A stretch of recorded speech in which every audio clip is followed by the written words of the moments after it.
Olá, gente. Hoje o programa Pontuando do Banner Saúde Mental está com um assunto muito interessante e eu, Sônia e Sandra Vizentim, estamos aqui com duas pessoas que são especialistas, cada um em sua área. Nós vamos falar sobre as áreas dela, nós vamos falar da espiritualidade relacionada com a saúde mental. Afinal de contas, o nosso banner é o banner de saúde mental. Espiritualidade e religiosidade não é exatamente a mesma coisa, mas eu não vou me adiantar. Vou fazer uma leitura inicial aqui, apresentar a pauta que elas duas vão falar conosco, mas antes disso eu vou cumprimentar a Sônia e a Sandra. Tudo bem, Sônia, Sandra? Vocês aqui comigo. Boa noite, Alberto. Boa noite, Sônia. Sandra, Maciel, muito obrigada. Mona Lisa também. É um assunto super interessante. Bem-vindas. Obrigada. É isso aí. Eu queria chamar a atenção que quem propôs esse assunto a priori e foi muito aplaudido aí pela Sandra Vizentim foi a Sônia, que teve convivência inclusive com uma pessoa que vai ser mencionada aqui também, de nome Alexander, e daqui um pouquinho elas vão voltar a falar e nós vamos passar a palavra a Sandra Maciel, que é psicóloga, e Mona Lisa, que é da área de enfermagem. Bom, um minuto então eu vou fazer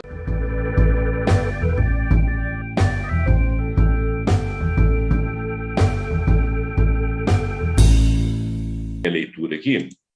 Seguinte, o programa Pontuando hoje no Banner Saúde Mental, do qual faz parte a mediação aí da Sônia e da Sandra Vizentim, traz hoje espiritualidade e saúde mental, ok? Já falei sobre isso. E para falar desses temas, as especialistas do NUPS, do Instituto NUPS da UFJF, Mona Lisa Cláudia Maria Silva e Sandra Maciel de Carvalho, tá? Eu vou falar rapidamente sobre os currículos das moças. A Mona Lisa Cláudia da Silva, ela tem graduação em enfermagem na Universidade Federal de Juiz de Fora, especialização na área de educação, saúde pela Fiocruz, tá? Ela é mestra em enfermagem no programa de pós-graduação de enfermagem da UFJF e atualmente é doutoranda no programa de pós-graduação em saúde da Faculdade de Medicina também da UFJF. E a Sandra Carvalho tem origem em Cataguases e ela se diz muito orgulhosa de ser de Cataguases. Ela é doutoranda do Núcleo de Pesquisas em Espiritualidade e Saúde, do NUPS, que é o NUPS, né? Da Faculdade de Medicina da Universidade Federal de Juiz de Fora. Ela é mestra em Psicologia pela Universidade Federal de Juiz de Fora, tem especialização em Dependência Química pela Universidade Federal de São Paulo, a Unifesp, e em Psicanálise pelo Centro de Ensino Superior de Juiz de Fora. Então, olha bem, vou fazer uma pequena introdução. A espiritualidade na saúde mental. Por quê? A espiritualidade, a religiosidade têm sido associadas aos melhores níveis de saúde mental, qualidade de vida, satisfação, felicidade e também em menores níveis de depressão, de suicídio e de uso de drogas. Eu incluí aqui álcool. Naturalmente, não se nega todos os outros aspectos, os biológicos, psicológicos e os aspectos sociais. Assim, nós vamos pesquisar com Mona Lisa e Sandra os seguintes temas de uma pauta passadas por elas próprias para vencerem a curiosidade dos nossos internautas. Primeiro, nós vamos falar do contexto de espiritualidade. Espiritualidade, religiosidade, gente, não é a mesma coisa, tá? No conjunto da humanidade. Nós vamos falar de conceitos, elas vão falar de conceitos que separam espiritualidade, religiosidade, religião, para que não haja confusão entre esses temas. E como que as pessoas se relacionam com a espiritualidade? Vamos explicar, elas vão explicar e conversar sobre o processo saúde e doença, que é um processo biopsicossocial espiritual de cada ser humano. O que é o coping? E falar a respeito do coping religioso, positivo e negativo. Existe um coping negativo também. Como que a religiosidade e a espiritualidade pode impactar a saúde? Quais seriam os mecanismos desse impacto? Como a ciência vê as crenças e as não crenças na presença de algo que está além de nós ou além da nossa compreensão, e os estudos que elas estão promovendo, o levantamento nacional sobre casos sugestivos de reencarnação na população brasileira, o perfil das EQMs, que são as experiências de quase morte no Brasil. E eu vou deixar, naturalmente, tanto eu quanto Sandra e Sônia, vamos ficar à vontade para poder fazer colocações. Como eu disse no início, as nossas colocações serão colocações, pelo menos de minha parte, serão colocações de leigos. Bom, eu vou deixar a Sônia e a Sandra Vizentim se posicionarem e depois passamos a palavra aí pela ordem para a Mona Lisa e depois para a Sandra Maciel. Tá bom? Fiquem à vontade, gente. Podem falar. Diz aí, Sônia. Então, boa noite, gente. Nós estamos gravando esse programa à noite, né? Gostaria de dar boas-vindas à professora Sandra, à professora Mona Lisa. Fico muito satisfeita de vocês terem atendido o nosso chamado aqui, né? Por diversas vezes eu trabalho com processos de gestão da qualidade de vida com os colaboradores e por diversas vezes a gente comentou aqui sobre temas que ajudam na construção da felicidade. E aí teve um programa aí que eu até citei o professor Alexander Moreira, da UFJF, então acho legal aqui estar uma representante dele, de certa forma, que é a professora Mona Lisa, que ele é orientador dela, não é isso? E foi assim, Mona Lisa, contando de forma rápida aqui, uma passagem muito interessante, quando eu coordenava a capacitação na UFJF, eu convidei para fazer uma abertura a fim de energizar as pessoas, né, com uma fala assim, positiva, e aí ele montou uma palestra, Construção da Felicidade, Atitudes que Geram Resultados. Essa palestra a gente convidou praticamente a comunidade universitária, foi na Faculdade Odonto, e aí assim, eu tinha muita autonomia para criar os programas de capacitação. Eu convidei o professor Alexander, não sei se ele se lembra disso, e o reitor, em paralelo, convidou o padre Leles, daqui de Juiz de Fora. E eu falei, e agora, meu Deus, né? Os dois vão ter que falar o mesmo tema, como é que vai ser? Olha, foi a experiência mais positiva que eu tive nos 7 anos de coordenação dos programas de capacitação e desenvolvimento, porque os dois falaram muito bem, inclusive o professor Alexander, a palestra em si foi chamada para ser repetida, né, no HU, no âmbito do Hospital Universitário. Tamanho foi o envolvimento, a energização sobre essas questões que envolvem a construção da felicidade e o posicionamento positivo frente à vida, o sentido, né, positivo frente à vida. Então, como o nosso banner aqui é saúde mental, volta e meia eu falava sobre essas questões de enfrentamento do dia a dia. E aí foi onde a gente gostou, né, de fazer um programa para falar de saúde e espiritualidade, o que isso tem a ver, né? Então, é nesse sentido aí que hoje eu vou estar mais como ouvinte aqui, querendo absorver o máximo. Muito obrigada pela oportunidade, tá? Sandra Vicentim, fala um pouquinho aí para nós podermos introduzir a Mona Lisa. Eu vou falar 2 segundos que eu estou doida para escutar a Mona Lisa e a Sandra contarem. Só dar mais uma vez as boas-vindas, agradecer a presença de vocês. E só quero aprender a escutar bastante. Pode começar a hora que quiser. Mona Lisa, então fique à vontade, apenas pela ordem das letras, M antes de Sandra Maciel. Mona Lisa, você pode falar. Qualquer um de nós vamos ter liberdade de intervir, né? Tanto a própria Sandra Maciel, se quiser intervir, também pode. Mas vamos, assim, mais ou menos escalonar a fala de uma fala de outra, até pela sequência de eventos. Fique à vontade, Mona Lisa. Pode falar, se apresentar. Fique à vontade. Em primeiro lugar, gostaria de agradecer o convite, né? É um prazer estar com vocês aqui hoje para conversar um pouco sobre essas questões, né, que eu julgo bastante relevante, né?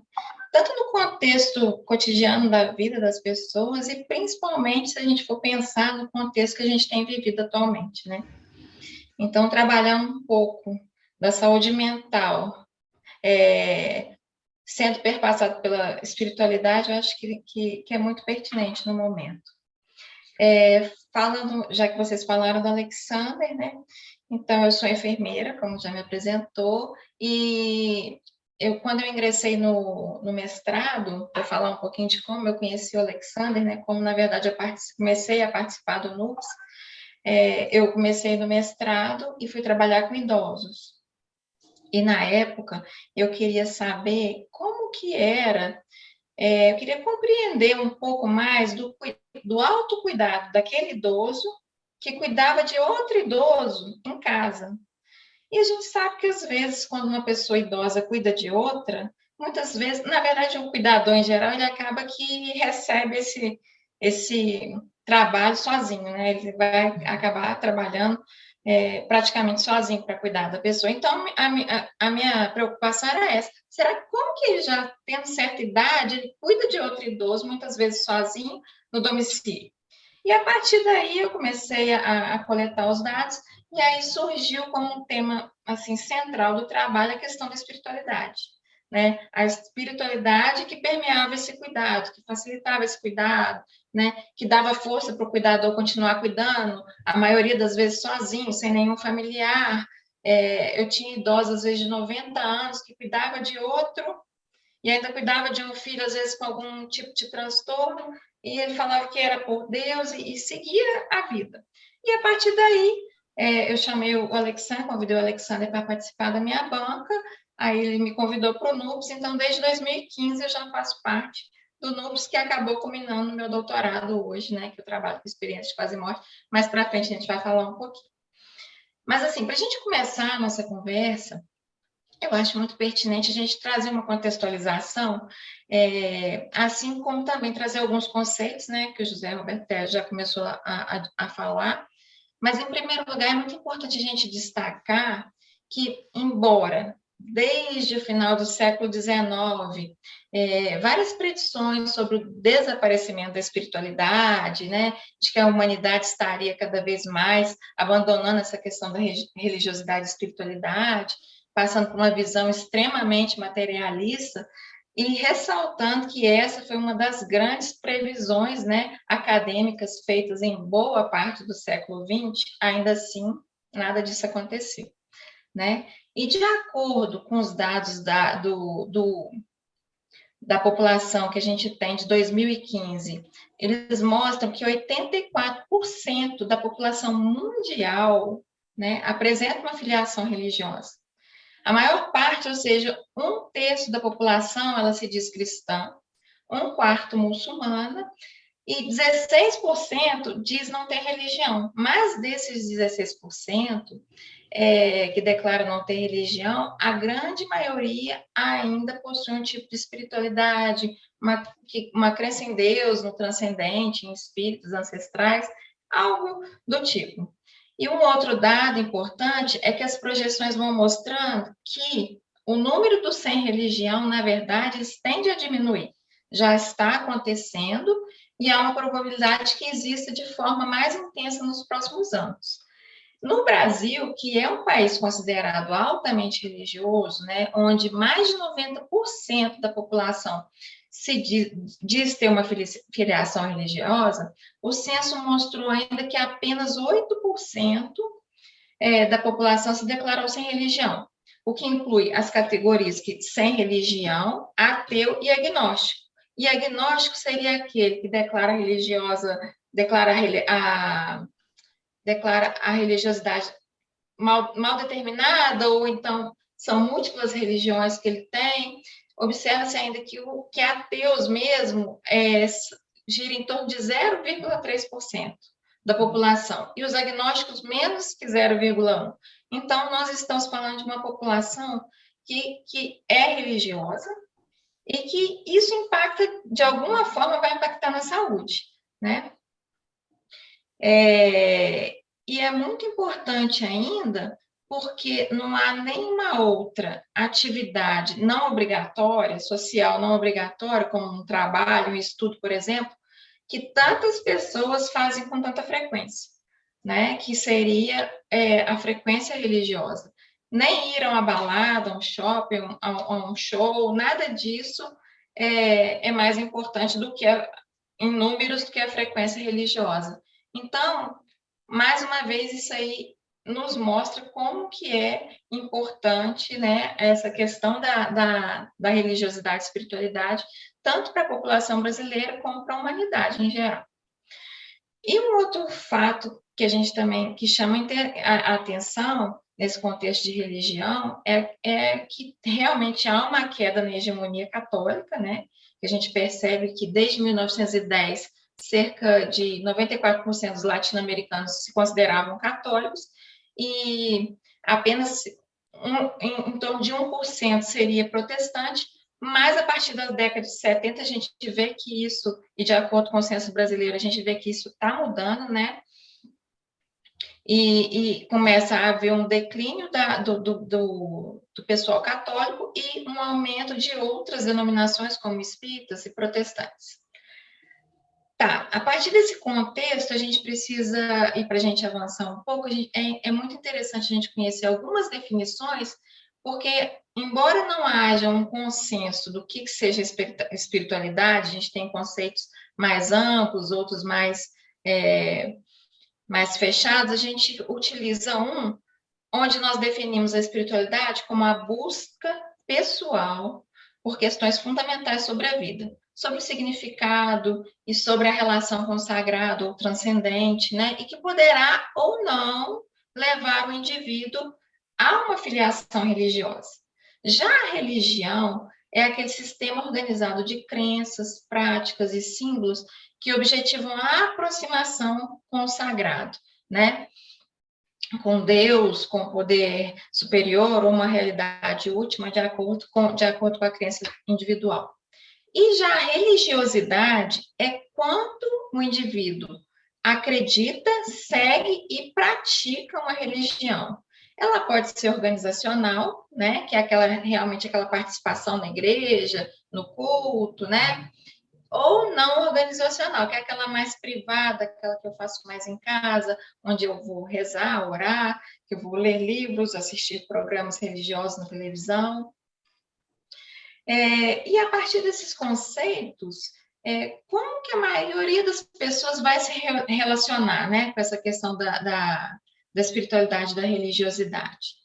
E aí a gente precisa pensar em algo para equiparar esses fatores. Primeiro, a gente pensar que a gente precisa considerar essa questão do processo de saúde e doença como um processo integral, né, que seria bio, psico, sócio e espiritual, né? Você vendo uma pessoa como um ser holístico, né, de forma integral.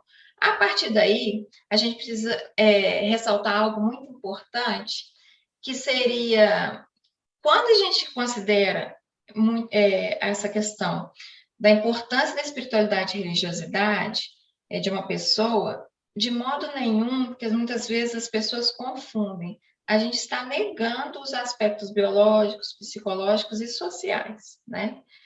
Pois a gente lembra sempre dessa questão do aspecto do ser como bio, psico, sócio espiritual.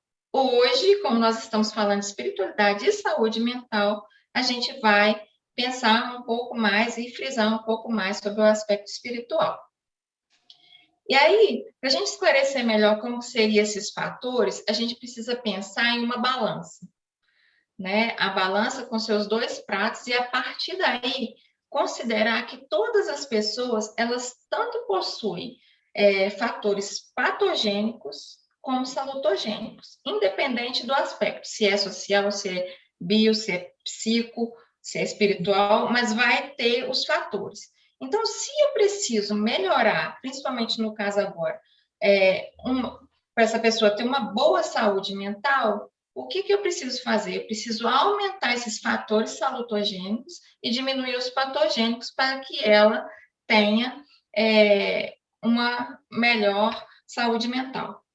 E isso aí vai depender de qualquer aspecto. A gente tem que sempre pensar em aumentar os fatores salutogênicos e diminuir os fatores patogênicos. E aí, a partir daí, quando a gente consegue compreender esse processo, a gente precisa seguir pensando de que forma que as pessoas encontram para se relacionar com a espiritualidade e a religiosidade, e aí falar a respeito um pouco do que a gente costuma dizer que é o coping, né? Que nós temos o coping religioso positivo e o coping religioso negativo. E esse coping tem sido cada vez mais importante, especificamente em saúde. Só um minutinho. A palavra coping, por nós aqui, é conhecida, mas o nosso internauta talvez não saiba o que significa. Só traduz isso para nós. Eu vou falar, sim. Então, ele tem sido cada vez mais importante, especificamente em saúde mental. E a gente não tem, assim, uma tradução literal para o que seria o coping, né? Uma palavra que traduza o coping para o português. Mas nós dizemos que são as estratégias, né, de religiosidade e espiritualidade, crenças e comportamentos justamente empregados para lidar, adaptar-se ou mesmo enfrentar essas circunstâncias difíceis da vida. Esse seria o coping. O corpo ele pode ser positivo se saudável, ou quando ele negativo, se ele é prejudicial à saúde. E nós sabemos que o corpo negativo ele está associado, por exemplo, com maior mortalidade e pior qualidade de vida, e o inverso com o corpo positivo, né? Quando ocorre o corpo positivo, as pessoas tendem a procurar alternativas positivas, né, para lidar justamente com essas situações cotidianas adversas.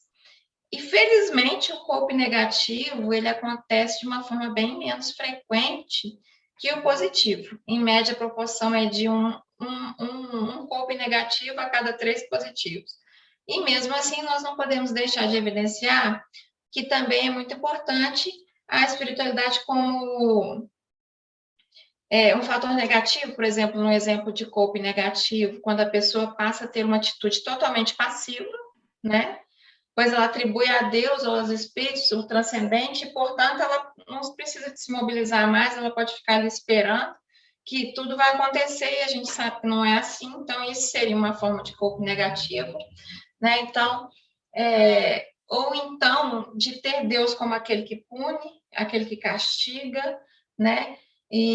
Ou então, quando acaba trazendo algum conflito para o tratamento, também é uma outra forma de um corpo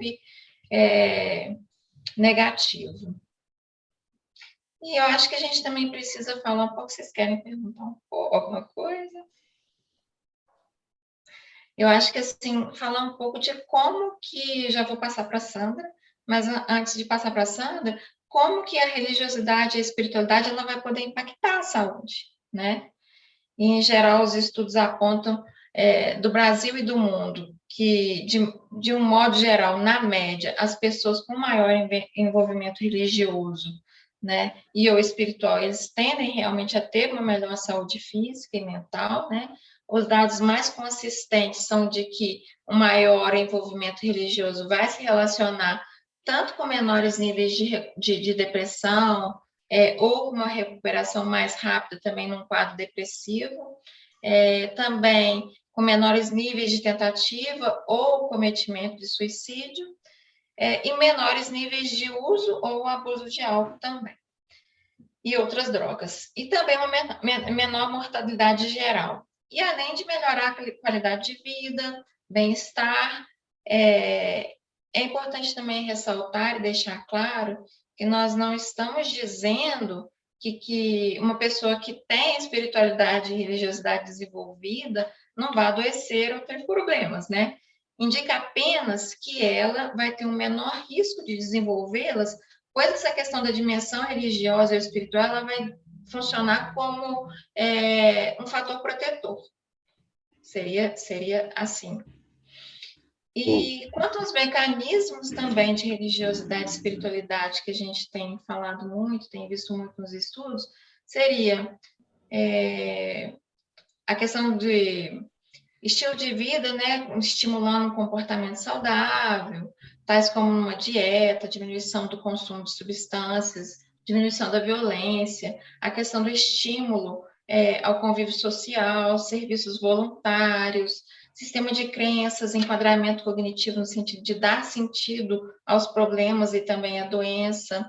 E também é muito importante a questão das estratégias de coping religioso através das práticas religiosas, das orações, da meditação e também dos próprios estados alterados de consciência.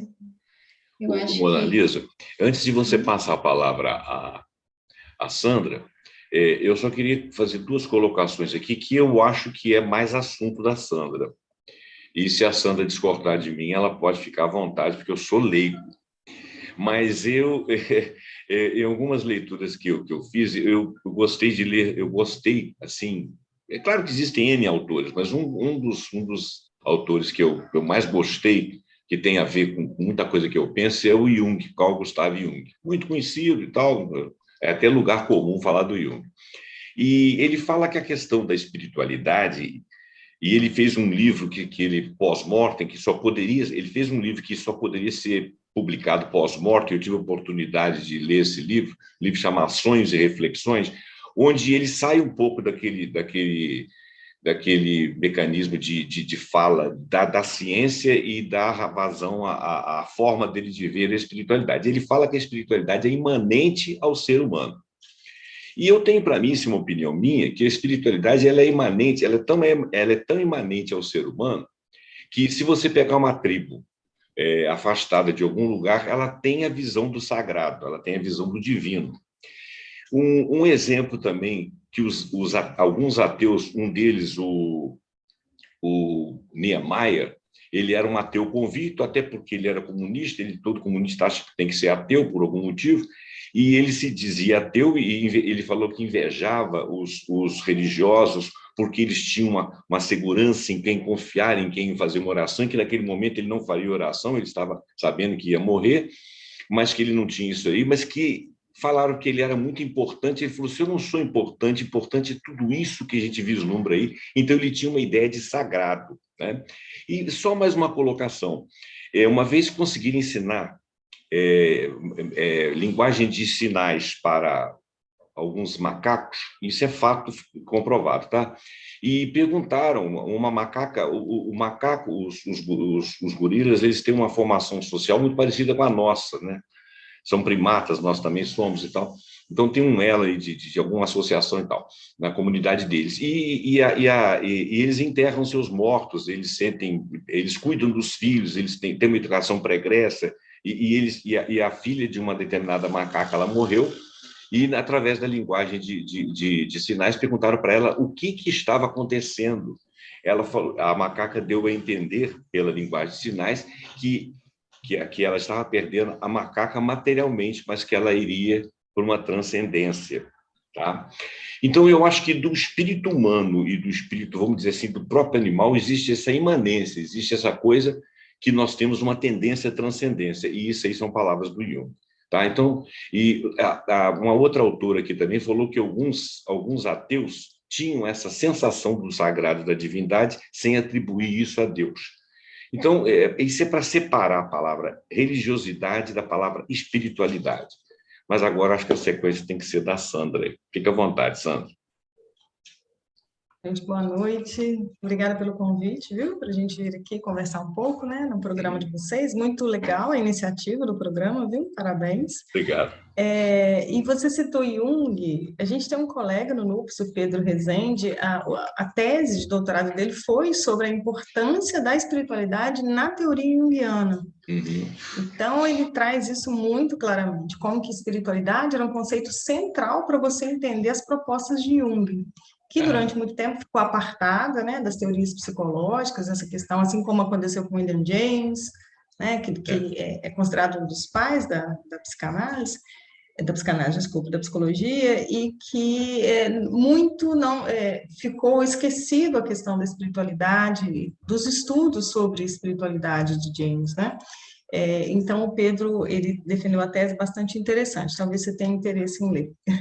Está lá no site do NUPS, viu? Vou ler. Bom, a Mona Lisa estava nos trazendo, né, a esses conceitos importantes para a gente entender e abrir o nosso debate, e o Zé Roberto falou agora sobre essa questão dos ateus, né, que talvez a espiritualidade seja imanente à condição humana, ainda que as pessoas se digam, né, como não crentes. E aí, a gente tem um psicólogo, o Miguel Farias, da Universidade de Oxford. Ele tem uma pesquisa que ele fez exatamente, um dos objetivos dele era investigar os chamados crentes espirituais modernos, né? Então, o pessoal do New Age, pessoas que se dizem pagãs, Wicca. Será que essas pessoas, quando você compara esses novos espiritualistas modernos, se você compara essas pessoas com aquelas que se dizem religiosas, a gente vai encontrar muitas diferenças na saúde mental delas? Então, pessoas que dizem, às vezes, que tiveram uma experiência espiritual, ou que têm ideias muito próprias, o que ele encontrou, né? Então, o que ele fez foi, entre vários países de língua inglesa, ele comparou nos religiosos, né, os católicos, pessoas que se diziam muçulmanas, judeus, com as pessoas, esses novos espirituais. E o que ele viu é que esses grupos não eram muito diferentes entre si, especialmente as questões psicológicas eram muito próximas, e que para as pessoas que se dizem espirituais modernas e que têm práticas espirituais modernas, ter experiências pouco comuns, ter ideias pouco comuns, prediziam talvez essas práticas, né? Ou talvez até essas escolhas por novas experiências, novas práticas em crenças espirituais. E o que ele encontrou também é que você não teria um grau de adoecimento mental nessas pessoas, ao que talvez possa parecer, né, para aqueles que acreditam que o fato da pessoa não ter uma religião estabelecida, né, ou ela se dizer pagã, por exemplo, ou ela se dizer uma bruxa, né, que isso talvez fosse uma questão psicológica importante, até um fator de adoecimento. O que ele viu é que questões como ansiedade, depressão, insegurança, elas não se relacionavam com esse tipo de espiritualidade, nem prediziam, né, significativamente questões espirituais.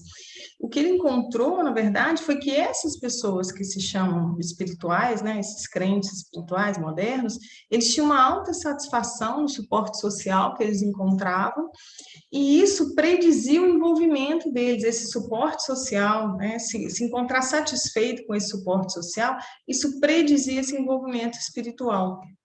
Então, essa é uma pesquisa bastante interessante, conduzida pelo Miguel Farias, lá na Universidade de Oxford, em que ele quebra um pouco essa ideia, né? Talvez esse tabu de que pessoas que não têm uma religião e que têm uma crença muito particular, talvez essas pessoas tivessem um comprometimento na sua saúde mental, né? A Mona Lisa citou o que a gente está vivendo agora, né? Essas questões, ela não falou especialmente na Covid, mas ela falou nesse momento que a gente está, né?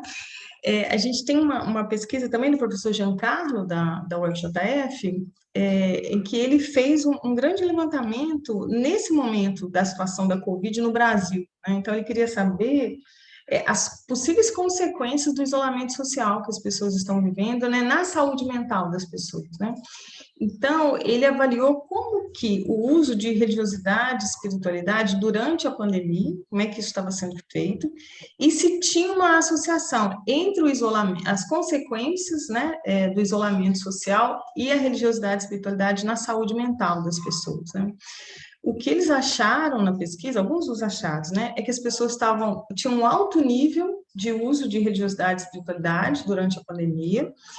As pessoas que tinham um nível mais alto de religiosidade e espiritualidade, elas tinham os desfechos melhores em saúde mental, elas tinham menos preocupação, à medida que elas tinham mais práticas religiosas privadas, né, como a Mona Lisa citou, o fato do sujeito, a partir da sua crença, orar, ou rezar, ou algum tipo de prática religiosa. Então, quanto mais elas elevavam essas práticas, menor elas tinham preocupação com a pandemia, com o contexto da pandemia e toda essa incerteza, né, que a gente viveu principalmente no começo.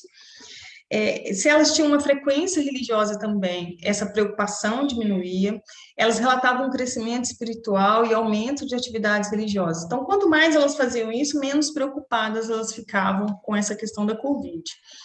E também as práticas religiosas privadas e o crescimento espiritual, quanto mais crescia, menos medo elas tinham do que podia acontecer, menos tristeza, e as pessoas que tinham mais esperança, né? Então, a partir desse cenário, né? Você está esperançoso? E é difícil a gente falar em esperança, principalmente no começo, né? Que era tudo muito incerto para nós. Todas as variáveis de religiosidade, espiritualidade, em diferentes níveis, elas estavam ligadas a desfechos de maior esperança. Então, a gente pode... a Mona Lisa trouxe a ideia do coping, o conceito, né, do coping religioso espiritual positivo. A gente vê aqui, né, eles não citam o coping, mas indiretamente o que a gente está vendo é como o coping positivo também tem desfechos importantes, né? Teve desfechos importantes aqui no Brasil, nesse isolamento aí da Covid.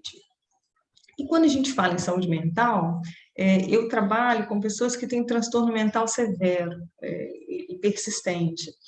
Então, é muito interessante a gente entender também como é que religiosidade e espiritualidade podem estar ligados, né, aos transtornos mentais. E tem um artigo que eu gosto muito, em que é um artigo do New England, é uma das melhores revistas, né, em saúde do mundo, e esse artigo é sobre uma pessoa que estava em situação de rua nos Estados Unidos, e ela vai para um hospital, e nesse hospital eles vão tentar fazer com que essa pessoa se convença que ela precisa de um tratamento, e eles vão montar uma série de estratégias para ela, desde como tirar essa pessoa da rua. E aí é muito interessante, porque o artigo ele tem muitas páginas, mas tem um ponto nesse artigo que chama atenção, mas que o autor ele passa batido pela essa fala, ele só cita. Essa pessoa, então, a princípio, ela não está aceitando o tratamento, né, e ela não acha que ela tem um problema de transtorno mental, é isso que ela vai falar com ele.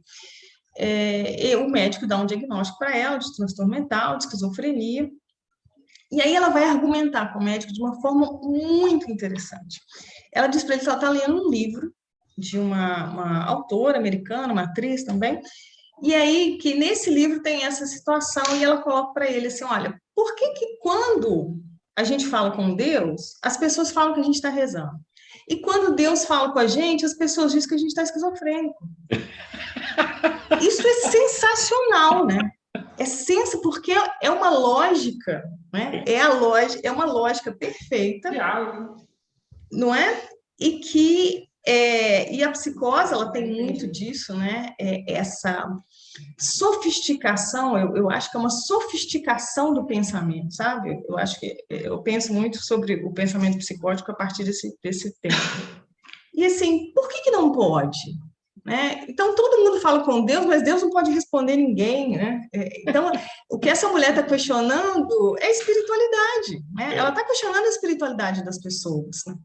Você acha que é normal porque você fala, mas Deus não responde. Para mim, ele responde. E eu sou doida por causa disso, né? Eu acho fantástico, assim, esse pensamento dela. E aí o que ele fala é que só isso é uma forma dela não aceitar o diagnóstico, mas ele não percebe a riqueza, sabe, do que essa mulher está trazendo, assim. Então, essas muitas formas de se relacionar com a espiritualidade, de se relacionar com religião, né? A Mona Lisa trouxe os diferentes conceitos para a gente, mas como é que nós lidamos, né? O Zé Roberto falou isso quando a gente conversou inicialmente, né? Como é que as pessoas lidam com essas crenças que os outros têm, né? Como é que a saúde lida com isso, com crenças que às vezes são muito particulares, né?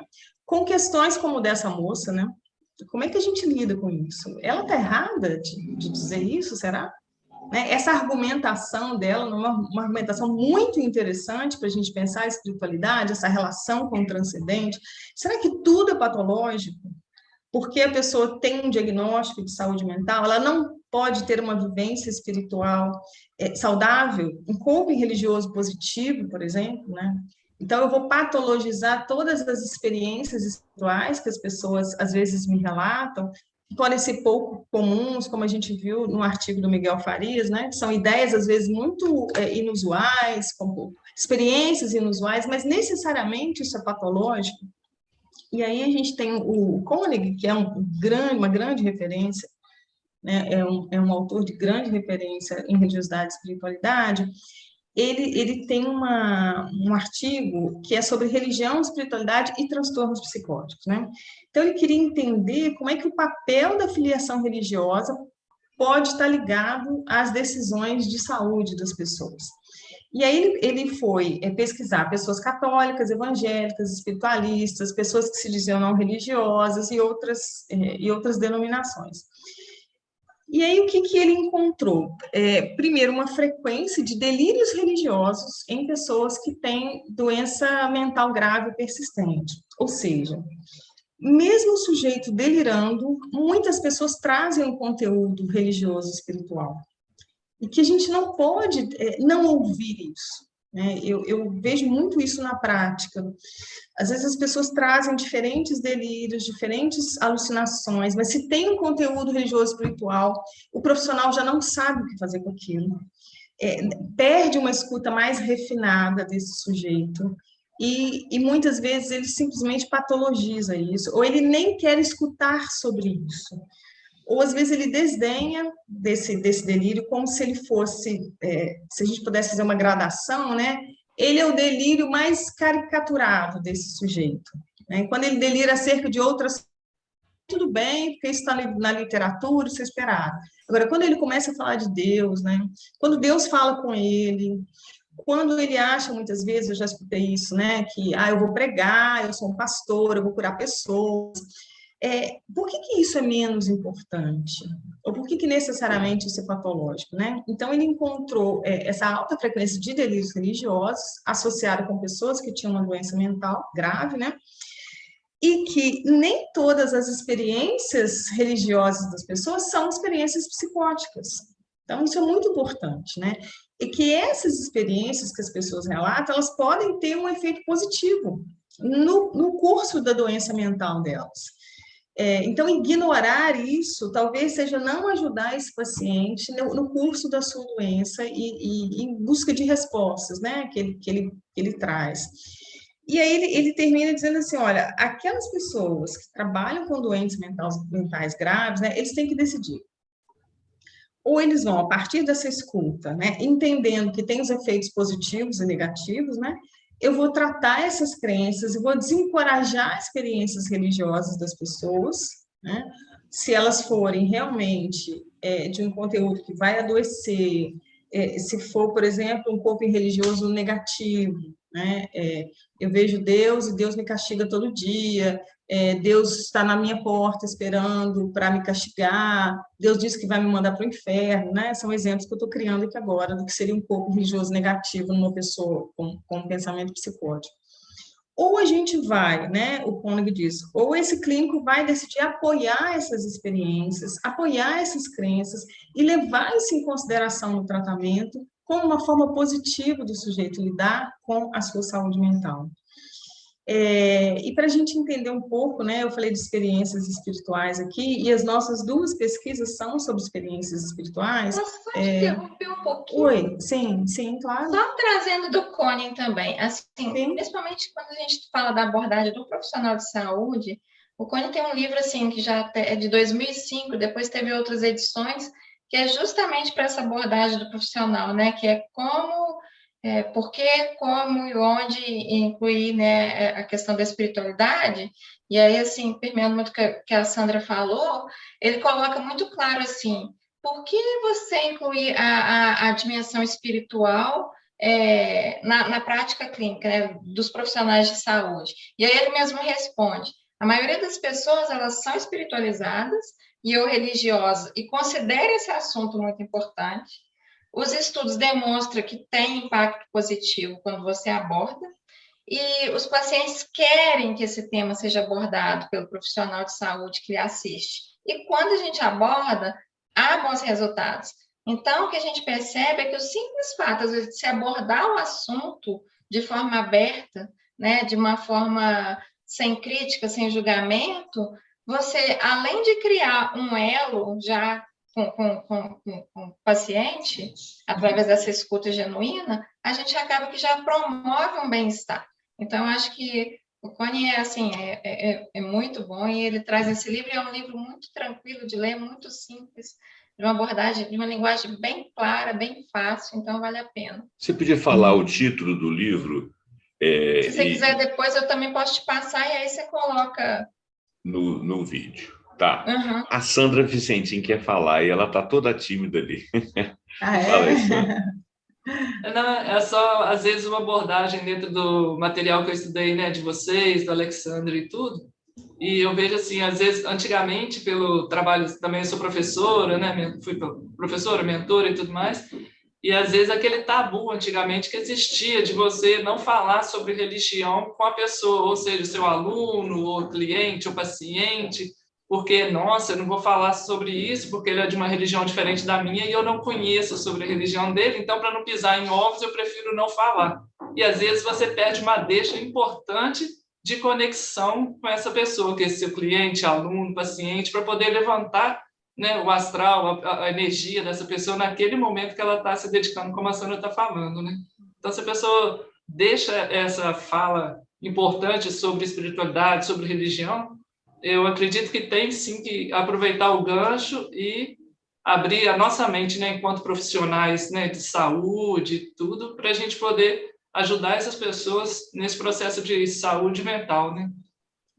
Talvez seja por conta desse tabu anterior, né, antigo, que não se fala em religião, não vamos misturar religião com trabalho. Então, pode ser, talvez, uma das causas, não sei, pela experiência profissional, mas as pesquisadoras são vocês. Eu estou adorando ouvir isso tudo. Eu sou profissional na área de desenvolvimento de pessoas. Eu fico vendo quanta estratégia, quanto projeto interessante, porque esse tipo de profissional tem que estar com a mente totalmente aberta para trazer ações inovadoras nas organizações. Então, estou adorando a fala da Sandra, a fala da Mona Lisa.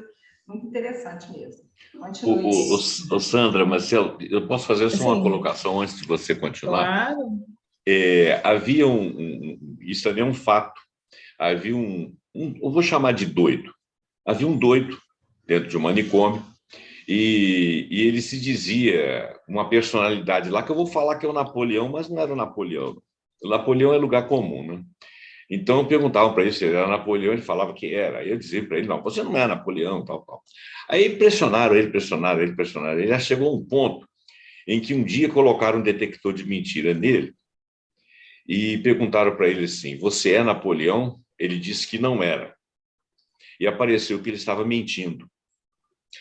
Isso significa que a expressão dele, é o que você está falando aí, isso é quase uma metáfora, a expressão dele, vamos dizer que aquele superego todo ali em cima dele, ali, dizendo que ele não poderia assumir, que ele não estaria curado, e ele querendo se adequar e querendo até sair dali para ter liberdade, era dele admitir que ele não tinha a patologia dele, que ele não tinha a crença arraigada dele. E isso aí acabaria, não sei se eu estou falando besteira, mas ele acabaria sendo um coping negativo, porque ele estava negando a própria crença, ao invés de trabalhar com a crença dele.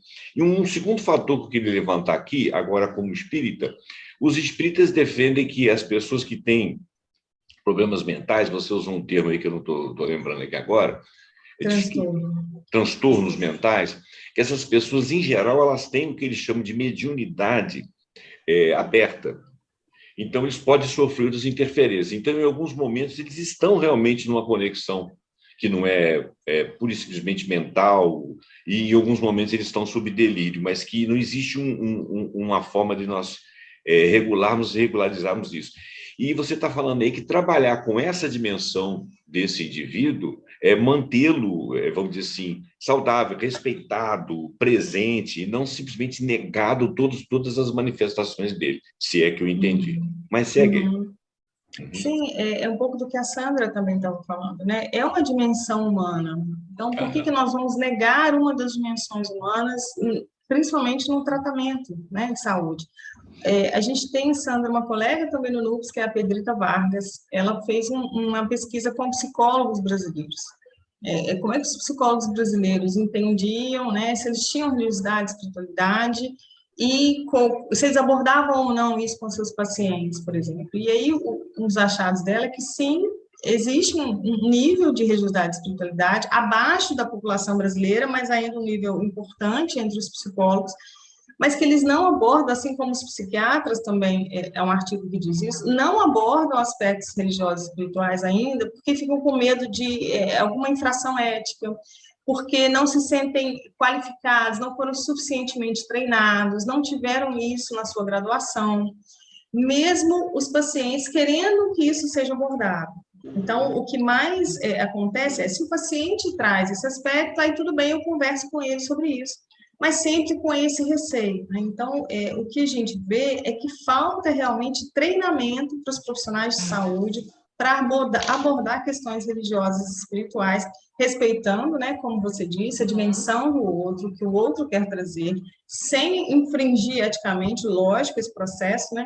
A gente não pode imputar convicções, nenhum tipo de convicção às pessoas, religiosa, política, nenhum, né? Então, a gente trabalha com aquilo que a pessoa traz, mas negar essa dimensão é não escutar essa pessoa como um ser, né? Com suas várias faces, né? Que constituem o que é humano, né? Eu tenho até uma... Desculpa. Não, pode falar.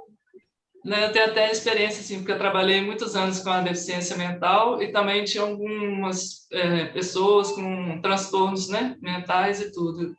E na época que eu estava finalizando o curso de Educação Física, eu fiquei na dúvida se eu trabalharia com, na época eu falava deficiência mental, ou, que hoje é chamada de intelectual, né? Ou doença mental. Então, fui fazer curso nas duas áreas, fiz estágio, hospital psiquiátrico, né? Tudo para conhecer os dois lados, para ver qual lado eu poderia me identificar mais e seguiria profissionalmente. E aí, essa questão religiosa, até eu passo aqui para os internautas, né? Quem trabalha com os profissionais, eu, por exemplo, desconhecia alguma religião, né? Então, eu conversava com uma pessoa, e naquela manifestação, a pessoa, por exemplo, falava sobre a religião, eu perguntava, você acredita em Deus? Sim, não sei o quê, e contava a história dela diante da religiosidade. E ali, eu aproveitava para trabalhar as emoções da pessoa. Então, se a pessoa, ela manifesta, de que forma ela manifesta? Igual você está falando, de uma forma positiva, negativa? Eu estou muito triste, eu acho que Deus está me punindo, não sei o quê. Então, ali você pode pegar um gancho, independente da religião ou não, você pega essa emoção para poder levantar a questão emocional, trabalhar a questão emocional dessa pessoa, e trabalhando a emoção, a gente sabe que trabalha a saúde, né? Então, a saúde mental é uma coisa, se você consegue elevar o grau de positividade dessa pessoa, né? Aí vem todos os neurotransmissores, né? No caso da neurociência do comportamento, que é o meu foco atual de trabalho. Então, eu acho que os profissionais, os internautas que estiverem nos assistindo, eles podem investir sim. Você acredita em Deus? Sim. De que forma você acredita? Como que é essa relação? E aí você trabalha essa questão da autoestima e da positividade. Eu acho que é uma experiência que vale a pena conseguir bons resultados, até para acalmar alguns alunos que estavam em algum momento de agressividade, ou pacientes, clientes na época. Acho que vale a pena a gente não ser omisso e não ficar com esse medo, com esse receio, né, Sandra, que a gente estava comentando aqui, que existe esse receio, esse medo, não fui preparada para isso. Usa seu coração, usa as técnicas que você tem, o conhecimento que você tem, e aprende um pouquinho de cada religião para que você consiga fazer essa interação com essa pessoa que você está trabalhando. Eu acho interessante. Eu só acrescentaria, Sandra, um pouco, assim, que é preciso estar bem qualificado para fazer isso também, né? Então, Com certeza. É claro que a gente precisa ter, né, essa questão que você está trazendo, mas a gente tem que ter cuidado também para não abordar sem a qualificação necessária, porque a gente pode, né, na verdade, prejudicar o sujeito e trazer questões que a gente não vai saber lidar com elas, né? Então, isso é importante, cada um na sua área de conhecimento, né? Fazendo a abordagem própria daquela área, e mesmo dentro das áreas de conhecimento, né? Estou te dizendo agora, né? Os psicólogos não se acham preparados de uma forma geral. Então, assim, a gente precisa, né, estudar mais sobre isso, se qualificar, para começar a ter uma escuta diferente, para colher as experiências das pessoas, né? E sobre experiências, né, para eu terminar minha fala aqui. Oi, desculpa. Não, assim, para ficar bem patente, uma coisa já está mais ou menos, vamos dizer assim, construída. Essas estratégias de religiosidade, espiritualidade, elas culminam no melhor enfrentamento aos desafios da vida. Se for um coping positivo, né? Coping positivo. Um coping positivo, há estudos que mostram que você tem desfechos melhores em saúde. Sim. Vocês estão falando aí, tanto no caso do cuidador, quanto no caso da psicologia, porque nós estamos com dois temas aí no caso, né? Você, Sandra Marcel, disse que os psicólogos ainda não se sentem à vontade de admitir religiosidade ou espiritualidade, porque é uma coisa um pouco mais complexa. Abordarem isso, porque é uma coisa mais complexa. Mas no caso, por exemplo, da Mona Lisa, que é o caso do cuidador, da pessoa que vai trocar um medicamento, que vai ajudar quem está com uma dificuldade, com uma dor, ou no momento de morte, ou a família presenciando, eu acho que aí o cara resolve acender uma opção de vela lá, chamar um padre e tal. Eu acho que isso aí não são momentos diferentes, são coisas diferentes, né? Eu acho que aí... O que vocês opinariam sobre isso aí? Desculpa se eu estou falando alguma besteira, estou falando como leigo mesmo. Na verdade, no geral, os profissionais de saúde em geral, independente se é o enfermeiro, o médico, o psicólogo, o fisioterapeuta, todos geralmente têm a mesma linguagem. Eu não tive treinamento, né? Eu que dou aula na faculdade de enfermagem, eu percebo, os alunos falam, você trabalha, a gente não vê isso, eu não vi isso. Apesar da enfermagem, ela, assim, ter toda uma história, né, que é muito voltada para a espiritualidade, mas, assim, quando você vai para a prática, realmente todos os profissionais de saúde vão falar a mesma coisa. Eu não me sinto preparado para isso. Capacitação. Eu não fui preparada, eu não tive treinamento, né? Nós também temos o Fabrício, que também fez uma revisão no mestrado e agora também está trabalhando com essa questão de treinamento em residência, nos residentes de psiquiatria, justamente porque com a questão de espiritualidade, que todos também falam que não estão preparados, todos não, né? Mas, assim, a grande maioria sempre fala isso. Então, é um geral. A gente precisa pensar em treinamentos mesmo. Então, quer dizer que isso não é um fenômeno só da psicologia, não, né? Dos cuidadores de uma maneira geral, né? Tá. Ô, Sandra, parece que você vai finalizar, né? Porque eu gostaria de deixar assim, um espaço para vocês, né, falarem dos projetos de vocês.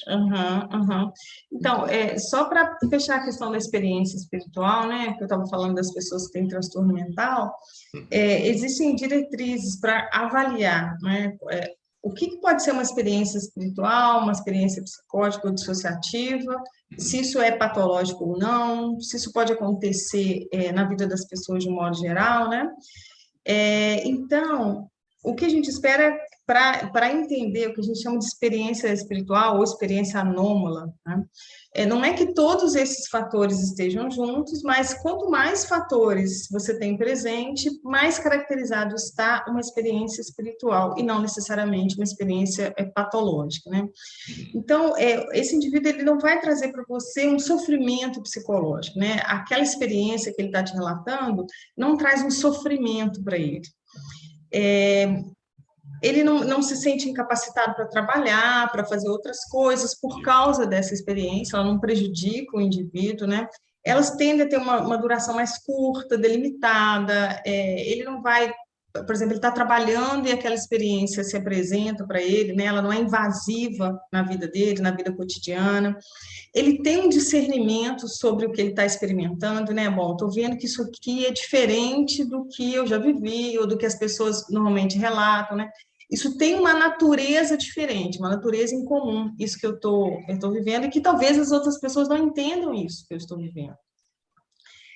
Muitas vezes as experiências elas são compatíveis com a tradição religiosa daquela pessoa, né? Então é importante entender que tradição religiosa ela tem, ou com a comunidade que ela convive, em que ela foi criada, ou alguma questão cultural específica, né? Você não vai achar comorbidades psiquiátricas naquele sujeito, né? Normalmente elas não têm outros transtornos, outros sintomas psicopatológicos, né? Esse indivíduo vai te falar que ele tem um controle sobre aquilo que acontece, principalmente, né? Quanto mais ele experiencia isso, mais ele vai entendendo como lidar com isso, e as pessoas tendem a relatar um crescimento espiritual com essas experiências. Então, tende a ter um processo de crescimento espiritual. Aí a gente pode pensar em experiências que não necessariamente são patológicas, né?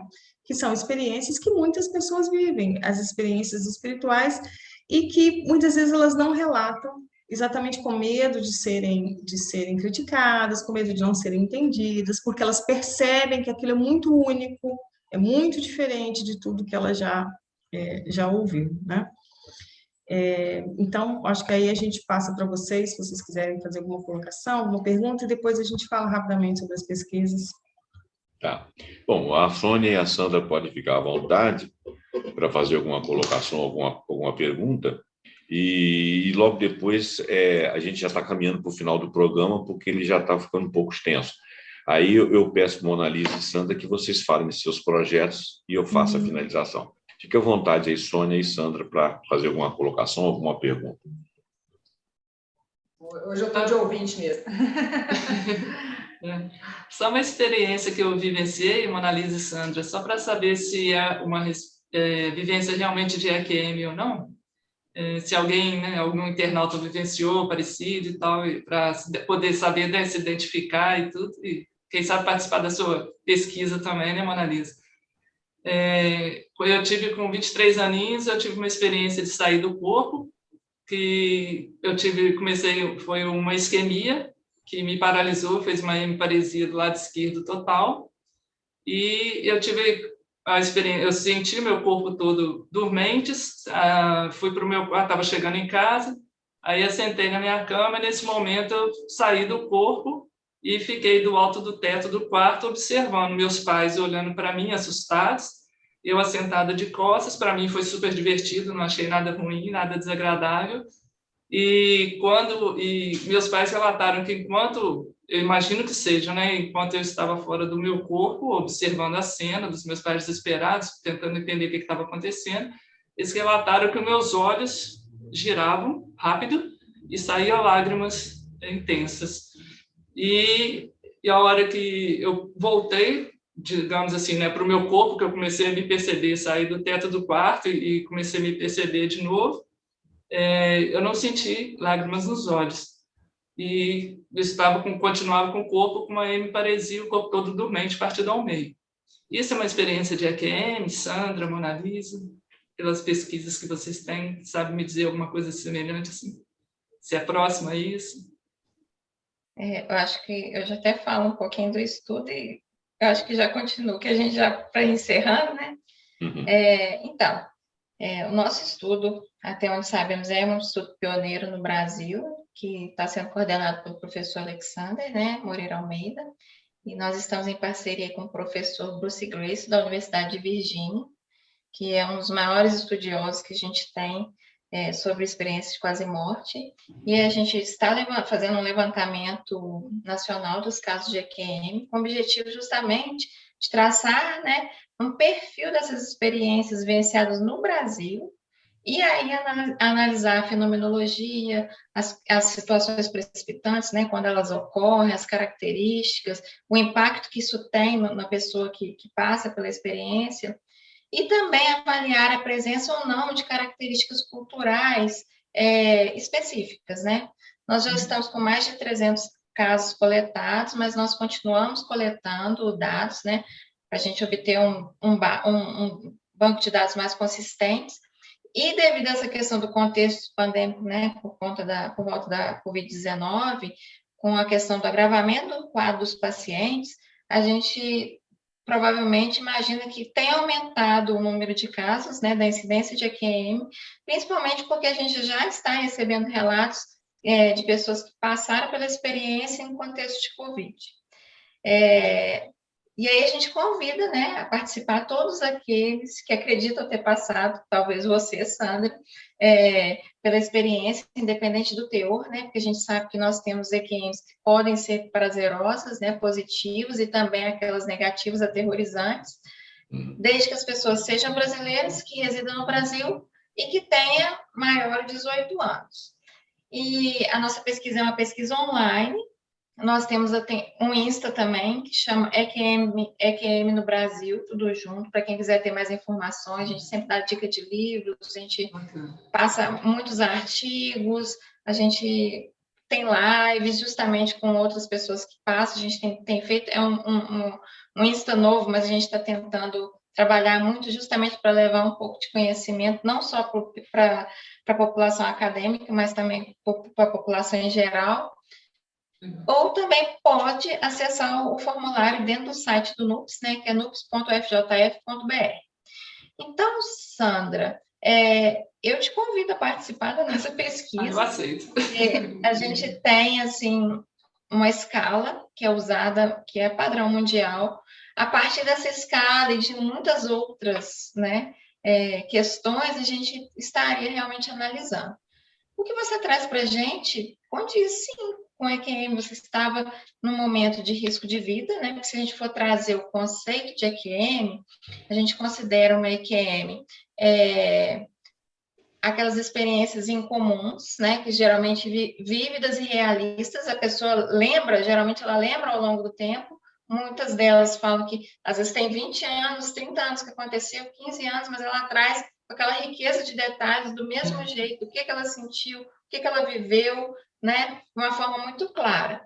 Pode ter outras características, mas nem sempre a gente vai falar que vai ter todas aquelas características, desde a luz, o túnel, o encontro com pessoas falecidas, a clareza mental, uma revisão da vida. cada um vai vivenciar de uma forma.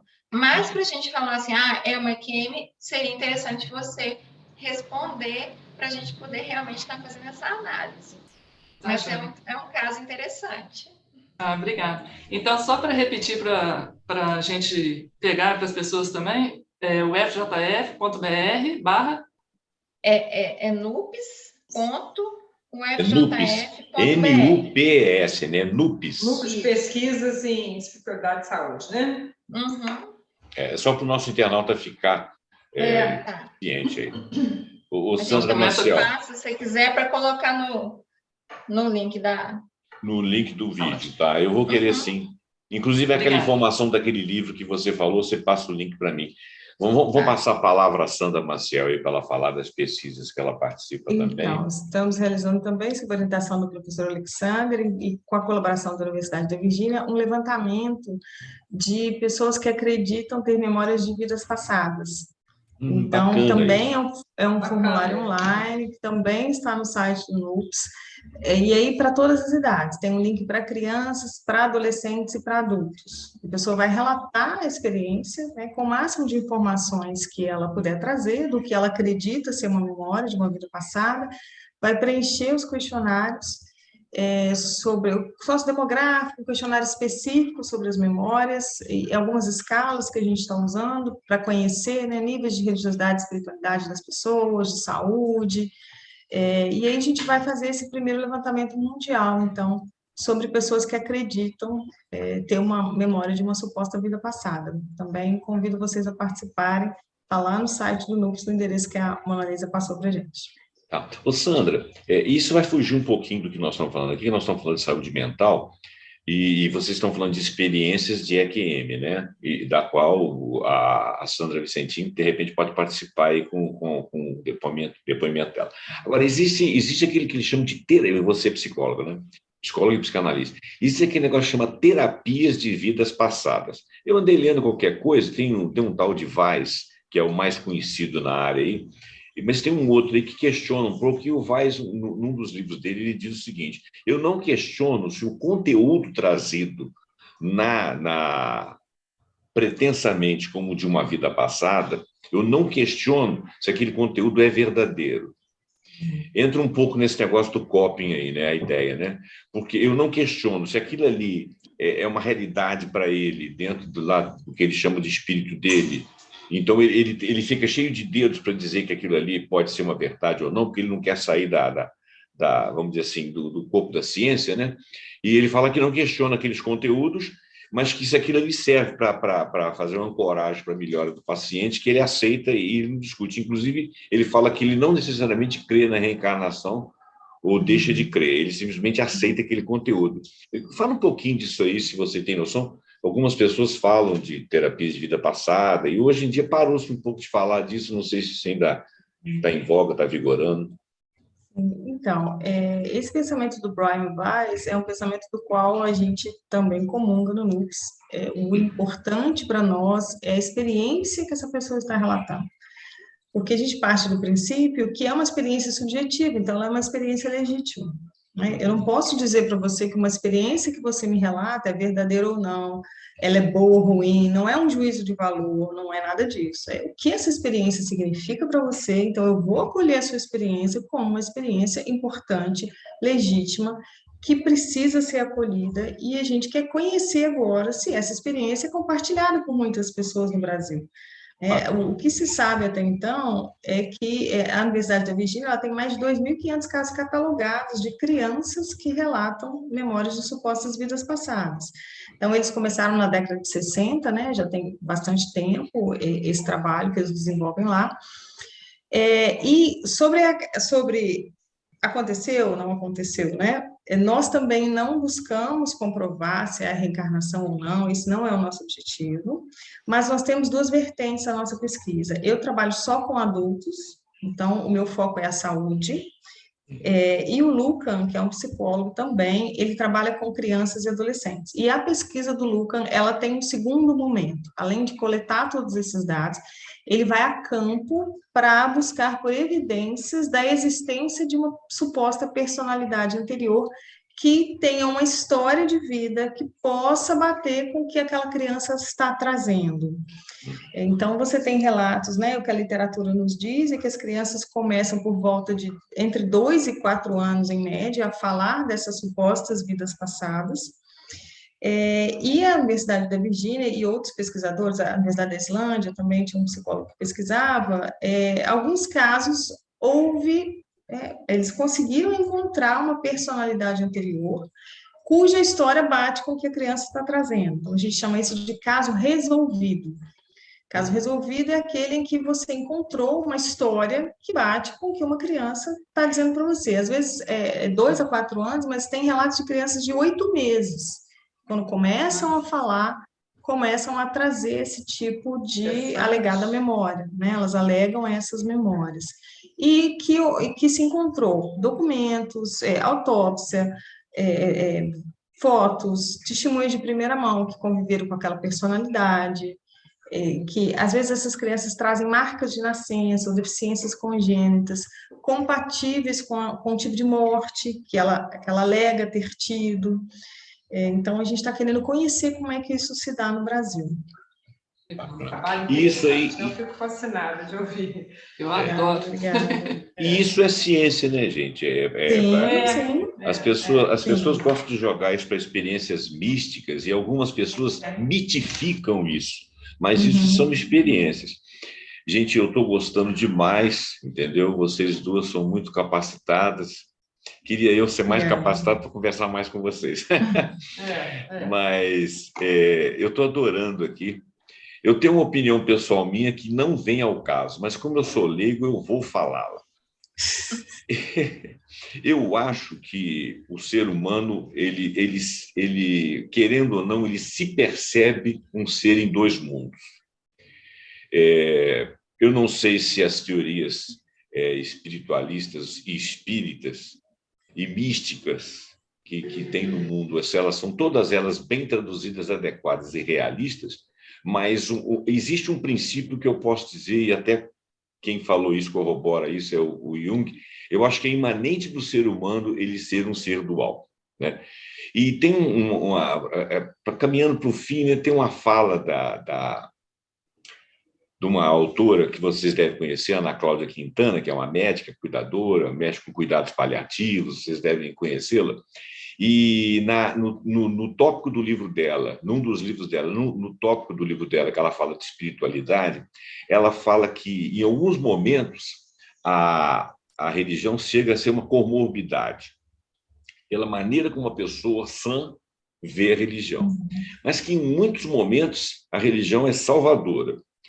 Mas que não necessariamente precisa haver uma religião.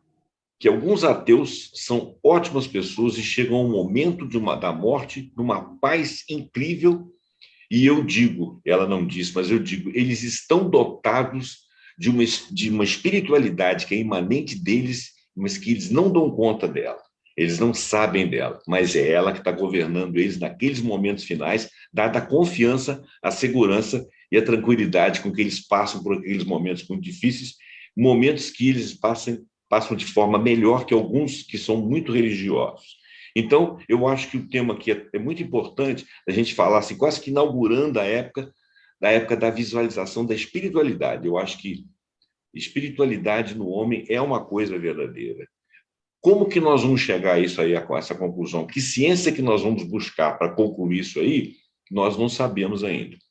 Mas as pesquisas estão em aberto. Se você, internauta, que quiser participar, seja memória de vida passada, ou seja uma experiência de quase morte, ou seja uma experiência como a da Sandra, de desdobramento, ou civil de alguma forma, ou durante uma cirurgia, conforme um amigo meu relatou de uma vez, um amigo meu relatou que ele fez uma cirurgia na vista e que ele estava deitado, ele era garoto ainda, rapaz, que ele foi para o teto e ficou sentado numa viga, conforme houve o relato aí, sendo que, neste momento, o avô dele, já falecido, esteve com ele, consolando ele, dizendo, olha, vai dar tudo bem, a cirurgia vai ser bacana e tal, tal. Ele é engenheiro também, como eu. Ele poderia participar, inclusive, dessa experiência e contar essa história. Eu só tenho de encontrá-lo, porque nós perdemos o contato. Gente, então, eu acho, finalizando, eu vou dizer o seguinte, Eu acho que é isso aí. Estou falando como leigo, mas eu acho que é isso aí. Gente, eu vou terminar o programa. Vocês gostariam, você, Sônia, você, Sandra, Vicentim, Sandra, Maciel ou Monalisa, queriam deixar mais alguma coisa, falar mais alguma coisa? Só queria agradecer e espero que essa parceria seja prolongada, porque eu já estou doida para ver como é que eu participo do NUPES aí, para aprender mais com vocês, que eu adoro esses assuntos. É um assunto que precisa ser muito bem conversado, né? Que seja um ponto de partida aqui. Eu agradeço vocês compartilharem as informações. Obrigada. O profissional de gestão de pessoas tem que estar muito atento a esses temas, principalmente em organizações hospitalares, não é isso? Então, é interessante ouvir cada vez mais. Obrigada, Sandra. O professor Alexander disse que não poderia fazer essa entrevista conosco, mas ele disse que estaria muito bem representado o tema com a Monalisa e com a Sandra. Então, eu sinto aqui que ele valorizou demais o nosso programa, porque ele disse quem poderia responder. Ele falou que é até melhor do que ele. Então, vocês foram elogiados. Essa parte você não acredita, não. Ele falou com sinceridade, eu mostro e-mail para vocês. Olha, elas duas estão tão bem preparadas que eu acho que elas vão falar melhor do que eu falaria. Falei, bom, então tá bom, eu fiquei muito feliz, né? E vocês foram muito simpáticas e eu, embora não conheça pessoalmente, mas tenha visto palestra deles, vocês estão realmente de parabéns. Gente, então eu vou pedir licença a vocês para terminar o programa. Tá, eu só queria dar uma informação para a Sandra, para os internautas. A Sandra falou que queria saber mais, né, sobre o NUPES. O NUPES tem a TV NUPES, tem uma série de vídeos. Os vídeos são curtos, no máximo 5 minutos, com grandes pesquisadores do mundo inteiro falando sobre religiosidade e espiritualidade. Então, acessem também a TV NUPES no YouTube. E gente, muito obrigada pelo convite. Também. Isso. Obrigada pelo convite. Foi um prazer estar com vocês, tá? E parabéns pelo programa. Comecei a assistir e aprender semana passada. Gente, então, olha, eu vou finalizar. Quem sabe se a gente não consegue os assuntos no caminho aí, elas voltam aqui para poder fazer mais uma rodada e, de repente, até tirar dúvidas, se o pessoal comentar e deixar alguma dúvida. Se você tiver alguma dúvida, quiser deixar aqui nos comentários aqui desse vídeo, faz esse favor, passa esse vídeo para frente, dá o seu like, diz que gostou, fala com os apresentadores e os participantes, são lindos, isso tudo melhora o trabalho da gente no YouTube. O YouTube acha que a gente é importante, tá bom? Muito obrigado e até o próximo Pontuando com algum assunto muito interessante. Até lá. Obrigada. Obrigada.